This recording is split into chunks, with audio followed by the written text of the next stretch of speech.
Olá pessoal, bom dia, boa tarde, boa noite a todos. Olha, eu venho dizendo aos senhores, especialmente para quem me segue lá no Instagram, tem visto isso, que eu estou numa fase, assim, nem tudo é processo, sabe? Depois de estar inserido e compenetrado quase que exclusivamente na ciência processual, eu venho ultimamente experimentando ou reencontrando ares já antes visitados. E vamos hoje tratar de um julgado do STF, que ele versa a respeito do Poder Judiciário, em tese estaria próximo de algo processual, mas na verdade trata de um tema mais afeito à competência legislativa e ao direito constitucional. Eu estou falando desse julgado aqui, olha, a DIN, ação direta de inconstitucionalidade 4235, que impugnava dois dispositivos da legislação do Estado do Rio de Janeiro.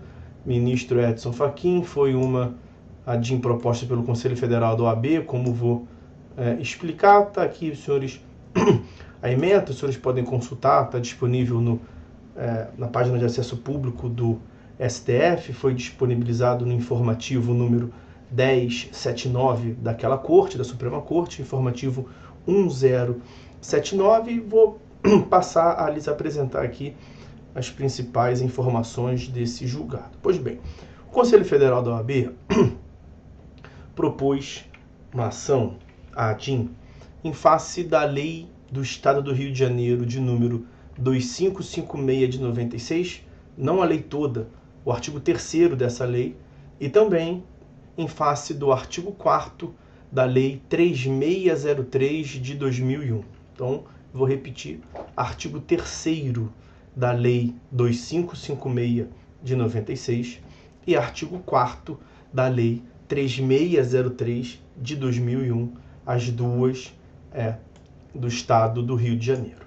E o que esses dispositivos permitiam e, aos olhos do Conselho Federal da OAB, infringiam dispositivos da Constituição Federal? Essas leis permitiram a transformação de juizados especiais em varas judiciárias e também permitiram a definição das competências de cada um desses órgãos por meio de simples resolução administrativa do órgão máximo do TJ-RJ, que é o órgão especial.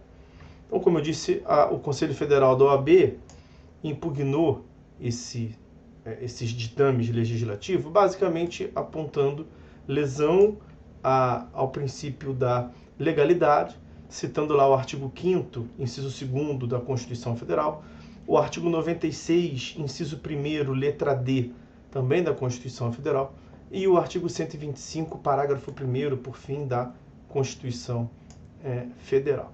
E qual foi a decisão do STF? Depois eu passo a explicar o motivo da decisão.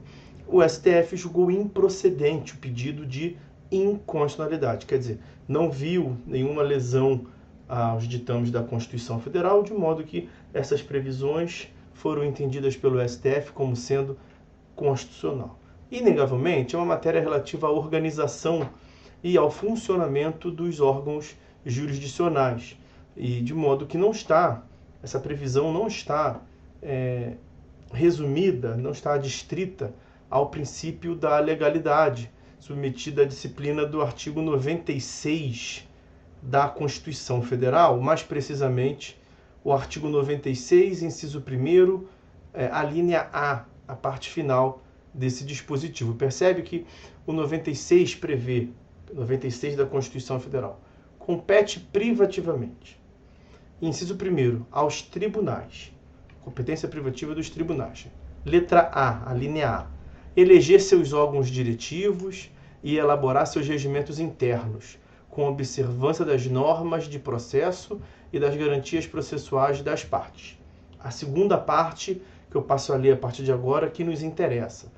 Dispondo sobre a competência e o funcionamento dos respectivos órgãos jurisdicionais e administrativos. Então, o constituinte originário me perdoem, o constituinte originário atribuiu como sendo de competência dos tribunais, disporem sobre a competência e funcionamento dos órgãos jurisdicionais. No próprio artigo 96, inciso 1º, a linha D, exige um projeto de lei a ser aprovado, de competência aprovado pelo órgão legislativo próprio, mas de competência privativa dos tribunais, para a criação de novas varas judiciárias. O artigo 96, inciso 1º, a linha D da Constituição, reconhece que a criação de novos órgãos é de iniciativa, portanto, privativa do Poder Judiciário, sujeita à aprovação do Poder Legislativo. E o cerne da questão aqui é que, naturalmente, evidentemente, existe uma diferença relevante entre a criação de um órgão, então, criar um órgão novo, e estabelecer a organização e a competência de um órgão já existente. Exige-se lei própria para a criação de órgãos. Órgãos judiciários, unidades judiciárias, juízos, varas, juizados e tudo mais. Mas, depois de criado o órgão, o próprio tribunal tem competência para organizar e administrar cada um desses órgãos, né? Então, essas leis permitiram que o Tribunal de Justiça, por meio de mera resolução, dispusesse sobre a competência de juízos já existentes, sobre a instalação de juizados e visavam, portanto, trazer maior autonomia e eficiência na delimitação da organização e da competência dessas unidades judiciárias, que é uma atribuição própria do Poder Judiciário. Então, o próprio STF consignou que esse expediente, essa técnica legislativa, um diálogo entre o Judiciário e o Legislativo, então a lei do ente local, a lei do Estado do Rio de Janeiro, já permitiu que o tribunal dispusesse por mera resolução para trazer uma efetividade, um dinamismo e não ser tão engessado, tão burocrático. E aí o STF registrou que isso não é uma novidade. A própria União já teria adotado uma tática, vamos assim dizer, um procedimento semelhante, quando da disciplina dos juizados especiais federais, que os senhores sabem bem, são regidos pela Lei 10.259 de 2001. Então o GF, Juizado Especial Federal, tem a disciplina na Lei 10.259 de 2001, e o parágrafo único do artigo 18 já previa essa possibilidade. Eu passo a ler, aspas, serão instalados juizados especiais adjuntos nas localidades cujo movimento forense não justifica a existência de juizado especial.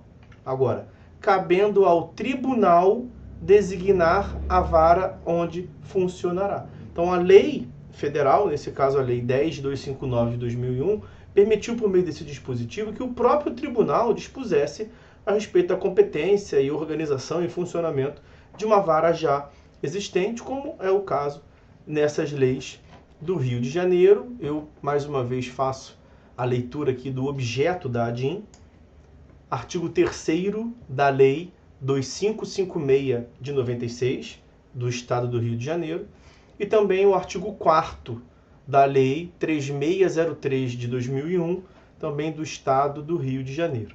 E aí o resultado da ADIM foi de improcedência, de modo, portanto, que o STF reconheceu a constitucionalidade dessas previsões. Tá certo? Bom, então, para um vídeo que não é propriamente de processo civil, tá muito bom, tá bem pago. É isso, por hora é só. Fiquem os senhores com Deus e até uma próxima. Até em breve.